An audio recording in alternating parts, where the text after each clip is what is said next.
नमस्कार, आप देख रहे हैं एनडीटीवी प्रॉफिट हिंदी और ये है आईपी अड्डा। और हमारे साथ आज जो कंपनी है वो है ल ट्रैवेन्यूज़ टेक्नोलॉजीज, जो कि इग्जिको की पेरेंट है। इग्जिको एक ट्रैवल पोर्टल है, ऑनलाइन ट्रैवल पोर्टल है, जिनका आईपीओ जून 10 को खुल रहा है और जून 12 को बंद होगा।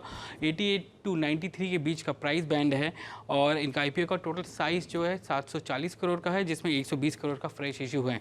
और हमारे साथ आज जो हैं वो आलोक बपाए हैं, जो कि चेयरमैन मैनेजिंग डायरेक्टर हैं और ग्रुप सीईओ हैं, और रजनीश कुमार, जो कि डायरेक्टर और ग्रुप को सीईओ है। जेंटलमैन, धन्यवाद आज एनडीटीवी प्रॉफिट हिंदी से बात करने के लिए। आलोक जी, पहला सवाल आपसे ये कि आप अपने बिजनेस के बारे में बताइए कि कितना बड़ा बिजनेस है, कौन से सेगमेंट्स हैं और कौन से सेगमेंट में आपका कितना मार्केट शेयर है। जी तो सबसे पहले मैं ये बताना चाहूँगा कि हमारी कंपनी इस समय इंडिया की लीडिंग ट्रैवल कंपनी है फॉर नेक्स्ट बिलियन यूजर्स। जब हम नेक्स्ट बिलियन यूजर्स बोलते हैं, इसका मतलब है कि जो हमारे टीयर 2, 3, 4 मतलब छोटे शहरों से जो ट्रैवल करने लोग आ रहे हैं, चाहे वो रेल पे हो, चाहे बस पे हो, चाहे जो नए एयरपोर्ट खुले हैं इन शहरों में वहाँ से हो, या अब होटल्स पे भी हो, तो उनके लिए आज की डेट में हम सबसे ज़्यादा यूज्ड ट्रैवल ऐप है। और जहां तक हम रेवेन्यू की बात करें तो आज की डेट में इक्सिगो सेकेंड लार्जेस्ट ओटीए है इंडिया का बाय ऑपरेटिंग रेवेन्यूज। हम प्रॉफिटेबल हैं, पिछले 2 साल से हमारी प्रॉफिटेबिलिटी भी इम्प्रूव हो रही है। और मैं ये कहना चाहूंगा कि ग्रोथ वाइज भी हमने जो ग्रोथ डिलीवर करी है वो बहुत बेजोड़ है। मतलब अगर आप FY20 से FY23 देखें तो ixigo was the fastest growing OTA in India with 350%, 350% growth हमने डिलीवर करी। मतलब 4.5 गुना हो गया हमारा बिजनेस FY20 के मुकाबले, जो कि प्री कोविड था। अगर आप FY23 देखें तो वहां पे हमने 500 करोड़ से ज्यादा रेवेन्यू करी थी।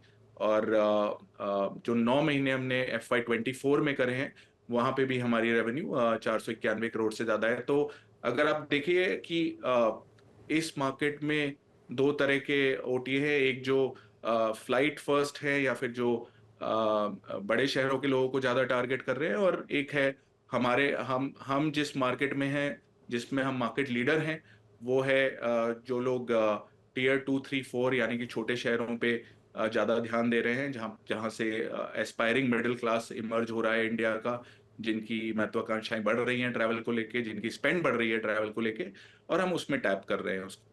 रजनीश जी, ये बताइए कि आपका जो सबसे बड़ा सेगमेंट है वो है रेल का सेगमेंट। उसमें आपका टाई अप है आईआरसीटीसी से, पर आईआरसीटीसी अपने आप भी टिकट्स भी भेजता है और आपके लिए सबसे बड़ा सप्लायर भी है। तो ये रिलेशनशिप कैसा है और यहाँ पर आपका आपकी ग्रोथ कैसी है यहाँ पर।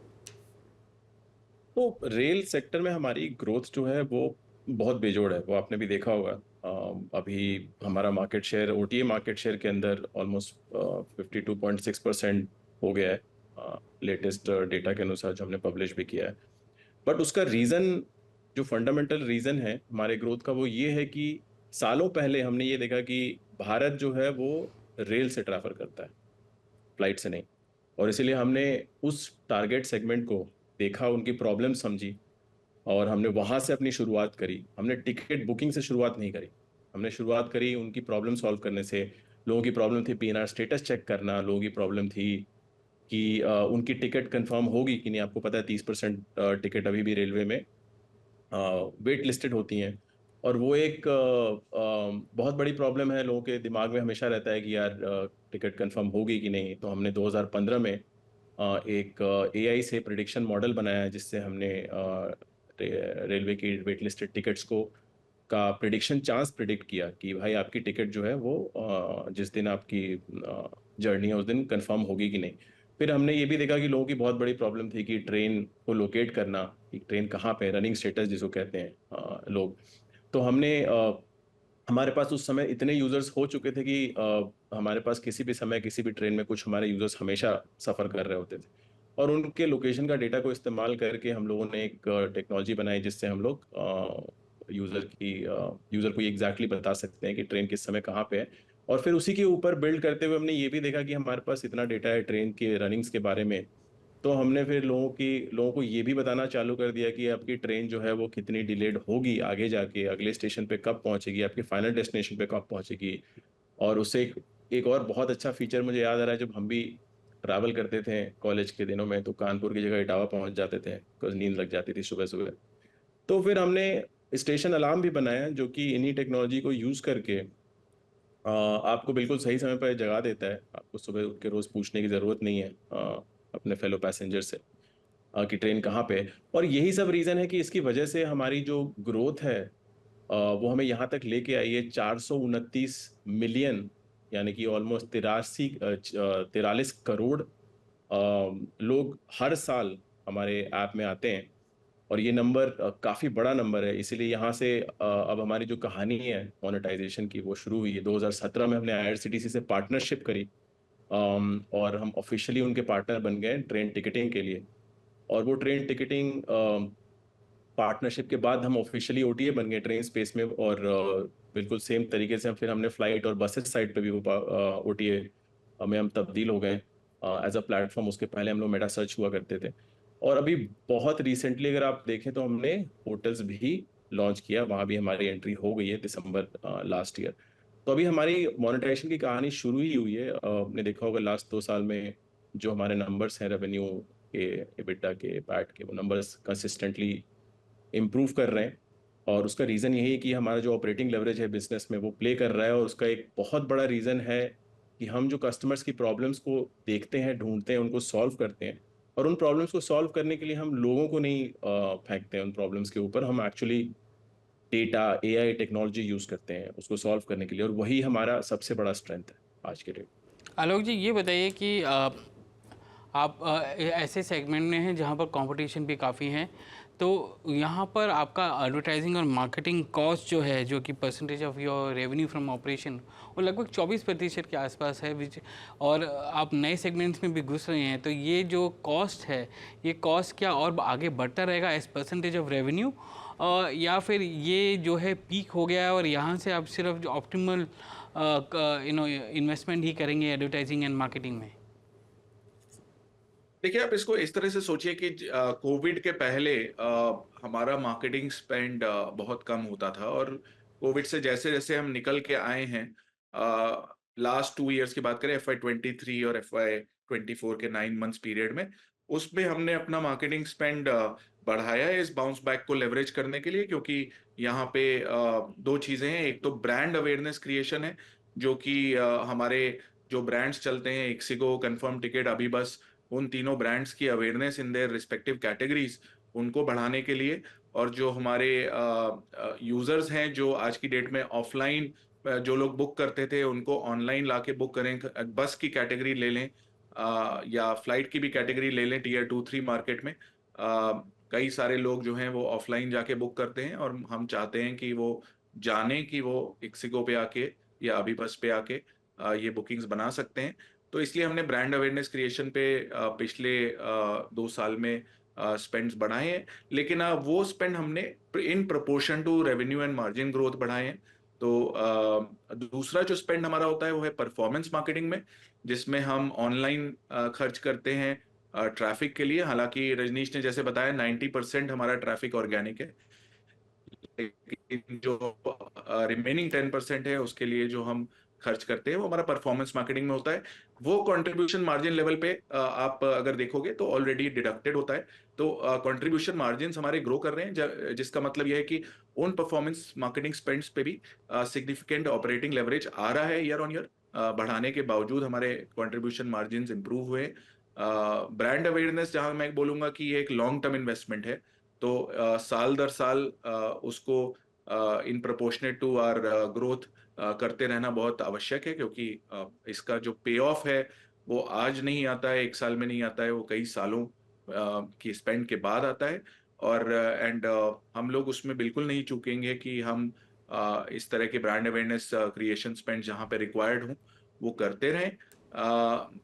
क्या हम आज की डेट में पीयर्स से ज़्यादा स्पेंड कर रहे हैं? नहीं, क्योंकि अगर आप देखें जो हमारा टोटल ब्रांड और परफॉर्मेंस स्पेंड है, अगर आप डिस्काउंटिंग भी हमारा ऐड कर लें, इन तीनों को मिला के, और हमारे जीटीवी के प्रोपोर्शन में अगर आप कंपेयर करें, जो टोटल टिकट सोल्ड की जो वैल्यू है, उस प्रोपोर्शनेट में बाकी पीयर्स से अगर आप बेंचमार्क करेंगे, तो ऐसा नहीं है कि हम सबसे ज़्यादा आएंगे उसमें। क्योंकि हमारे पास बहुत अच्छा ऑर्गेनिक फ्लाईव्हील है, जिसमें से हमारे कई यूजर्स बिना किसी स्पेंड के भी आ रहे हैं। तो हम इस तरह से सोचे कि अपॉर्चुनिटी नहीं छोड़ना चाह रहे हैं फास्टर ग्रो करने की। नई कैटेगरीज जहां घुसे हैं वहां पे होटल्स हो गया, फ्लाइट्स हो गया, जहां पे ग्रोथ की अभी बहुत स्कोप है। बसेस भी हो गया जहां पे पेनिट्रेशन बहुत लो है, 19% सिर्फ ऑनलाइन बुकिंग होती है बसेस में इंडिया में, और हम नंबर 2 प्लेयर हैं, तो क्यों ना हम वहाँ अपॉर्चुनिटी छोड़ें अपना मार्केट शेयर बढ़ाते रहने की। तो इस तरह से हम सोच रहे हैं इसके बारे में। अम, ये बताइए कि आप कस्टमर एक्विजिशन के लिए इतना खर्च करते हैं, ये आपका रिपीट कस्टमर रेट कितना है यहाँ पर, और उस रिपीट कस्टमर के लिए भी आप advertising and marketing cost incur करते हैं, तो कितना इनकर करते हैं compare to first time user और रिपीट कस्टमर? जी, बहुत अच्छा सवाल है आपका। तो हमारा रिपीट ट्रांजैक्शन रेट 86% है। तो मतलब एक साल में जो ट्रांजैक्शन हो रहे हैं उसके 86% हमारे रिपीट बुकर्स कर रहे हैं। जहां तक स्प्लिट का सवाल है, न्यू पे कितना है, रिपीट पे, तो वो स्प्लिट हमने डिस्क्लोज नहीं किया है। लेकिन हमने अपना कस्टमर एक्विजिशन कॉस्ट डिस्क्लोज किया है, और वो कैक जो है that is basically what we spend for acquiring new users divided by the total marketing spend. तो वहां से आप इसको डिराइव कर सकते हैं। ये भी बताइए कि जो नए सेगमेंट्स में आप एंटर कर रहे हैं, होटल्स वगैरह, वहाँ पर भी काफ़ी कंसंट्रेशन है कंपटीशन का।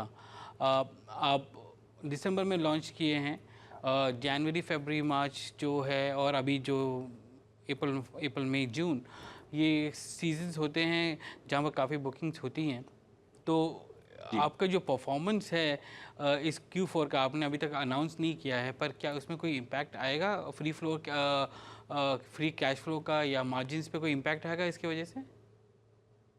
देखिए मैं कोई फॉरवर्ड गाइडेंस तो नहीं दे सकता हूँ। मतलब जो नंबर्स डिस्क्लोज नहीं है उसके बारे में हम नहीं बात कर सकते। लेकिन इंडस्ट्री लेवल की अगर बात करें, जैसे अगर आप देखें कि फ्लाइट मार्केट में ओवरऑल जो ग्रोथ रही है वो म्यूटेड ओवरऑल मार्केट की रही है पिछले 2 क्वार्टर, क्योंकि कैपेसिटी एडिशन थोड़ा स्लोली हो रहा है वहाँ पे। कई प्रैट एंड विटनी इश्यूज की वजह से कई सारे प्लेन ग्राउंडेड हैं। ऑफ कोर्स गो फर्स्ट की inventory last year after they filed for insolvency, उसके बाद से वो इन्वेंट्री भी अभी वापस नहीं आई है सिस्टम में। और जैसे जैसे ये प्लेन्स ऐड होंगे इंडिगो के, एयर इंडिया के जो ऑर्डर्स हैं, मतलब हमारे देश में सबसे ज्यादा प्लेन्स ऑन ऑर्डर है किसी भी दुनिया के देश से आप कंपेयर कर लीजिए। 1000+ planes are suppose to be delivered in the next अगले कुछ सालों में। तो मैं कहूँगा कि long term potential air side का कुछ चेंज नहीं होगा। हाँ, short term there are industry level issues that everybody in that space will deal with, right. मतलब उसका तो आप किसी भी ओटीए पे इम्पैक्ट देख सकते हैं। लेकिन जहाँ तक ट्रेन और बस बिजनेस की सवाल है तो वहाँ पे कैपेसिटी एडिशन जो दिख रही है, जैसे चाहे वो वंदे भारत ट्रेन हो या फिर बस साइड पे जैसे जैसे नए ऑपरेटर और बसेस डिप्लॉय कर रहे हैं, कई सारी इलेक्ट्रिक इंटरसिटी बसेस आ रही हैं। इन सब से कैपेसिटी ग्रोथ हो रही है और सप्लाई एडिशन भी ओवरऑल मार्केट में अच्छा हो रहा है। तो मैं कहूँगा कि मार्केट लेवल पे ट्रैवल में डिमांड बहुत स्ट्रांग है अभी भी, क्योंकि कोविड के बाद से आपने देखा ही है कि आप खुद भी जब ट्रैवल करते होंगे तो फ्लाइट पूरी फुल मिलती होगी आपको, और होटल में भी rates are through the roof because there is strong demand. तो वो डिमांड का ट्रेंड जारी है पूरे ओवरऑल मार्केट में। सप्लाई साइड पे थोड़े बहुत कंस्ट्रेंट्स मार्केट फेस कर रहा है, लेकिन वो टेम्परेरी है। मुझे लगता है कि 1 से 2 क्वार्टर में एयर साइड के भी जो सप्लाई कंस्ट्रेंट्स हैं आपको दिखेगा कि एयरक्राफ्ट एडिशंस इम्प्रूव होने चाहिए। रेल सबसे बड़ा सेगमेंट है, लगभग 45% रेवेन्यू वहीं से आता है आपके लिए। ये बताइए कि रेल में जो नंबर ऑफ़ अवेलेबल टिकट्स हैं साल, रेल किस किस गति से ग्रो कर रहा है? एक तो है वॉल्यूम के टर्म्स में, और दूसरा वैल्यू के टर्म्स में। जैसे वंदे भारत और बाकी ट्रेन आ रही हैं, वो हाई एंड ट्रेन हैं, तो वहाँ पर हायर ट्रांजैक्शन वैल्यू आ जाती है। But in terms of number of seat available, या फिर कितने नए ट्रेनें नए आ रही हैं, वो किस किस गति से ग्रो कर रहा है, आप बता पाएंगे? हाँ, तो अगर आप ओवरऑल मार्केट की बात करें रेल की, और अच्छी बात क्या है कि अगर आपने देखा हो जो सरकार के इनिशिएटिव्स हैं, करीब 2400 बिलियन यानी 2.4 लाख करोड़ का कैपेक्स एलोकेट हुआ था FY 24 में, dedicated to just railways, upgradation of railway infrastructure, station. 508 station है जो रीडेवलप हो रहे हैं हमारे देश में अगले अगले 1-2 साल में। और यहाँ पे अगर आप सोचे कि जो ट्रैक पे भी काम चल रहा है, तो 7,000 किलोमीटर का ट्रैक गवर्नमेंट कह रही है कि अगले 10 साल में कंस्ट्रक्ट होगा। फ्रेट कॉरिडोर्स, आपने पढ़ा होगा कि फ्रेट कॉरिडोर्स जो हमारे दिल्ली हावड़ा रूट है या फिर दिल्ली अहमदाबाद मुंबई रूट के फ्रेट कॉरिडोर्स है, इस पे भी काम चल रहा है। और ये जैसे ही कंप्लीट होता है तो बहुत सारा पैसेंजर कैपेसिटी वहां से फ्री अप होएगा, जिसपे आप और पैसेंजर ट्रेन्स डिप्लॉय कर पाएंगे देश में। तो ये सारी चीज़ों से जो ग्रोथ एक्सपेक्टेड है रेल पे, वो बुलेट ट्रेन्स की तो मैंने बात ही नहीं करी क्योंकि वो तो हायर एंड पे है, लेकिन वो भी आएगी। और मुझे क्या लगता है कि जितने भी नए एसेट क्लास हैं, जैसे वनडे स्लीपर हो गया, या फिर हम आज मैंने पढ़ा कि हम एक cheaper version of bullet train पे भी इंडिया में काम कर रहे हैं, जो 250 किलोमीटर की गति तक, 250 किलोमीटर प्रति घंटे की गति तक पहुंच जाएगी। तो अगर ये डेवलपमेंट्स आते हैं तो बहुत ही एक्साइटिंग है ओवरऑल मार्केट। हिस्टोरिकल नंबर्स की अगर बात करें तो ये रेल साइड पे सप्लाई एडिशन 4-5% होता था, और अगर हम FNS रिपोर्ट ने जो प्रोजेक्ट किया है उससे CAGR भी देखें तो रेल का मतलब 6% ऑन GTV बेसिस आप FY 28 तक मान सकते हैं CAGR होगा इंडस्ट्री वाइड। और यहाँ पे ऑनलाइन पेनिट्रेशन भी बढ़ेगा, जैसे कि अभी 80-81% के आसपास ऑनलाइन पेनिट्रेशन था FY 23 में। ये प्री कोविड इससे कम था, तो अभी उम्मीद है कि ये बढ़ता रहेगा। FNS रिपोर्ट के मुताबिक ये 86% तक पहुंचने के रुझान है, जो कि FY 28 में 86% तक पहुंचेगा। आलोक जी और रजनी जी, आपसे बात करके अच्छा लगा। आपका IPO जो है जून 10 को खुल रहा है। 88 to 93 का प्राइस बैंड है और 740 करोड़ का IPO है, जो upper end of the price band में लगभग 3,603 करोड़ का वैल्यू देता है आपको। धन्यवाद आज NDTV प्रॉफिट हिंदी से बात करने के लिए।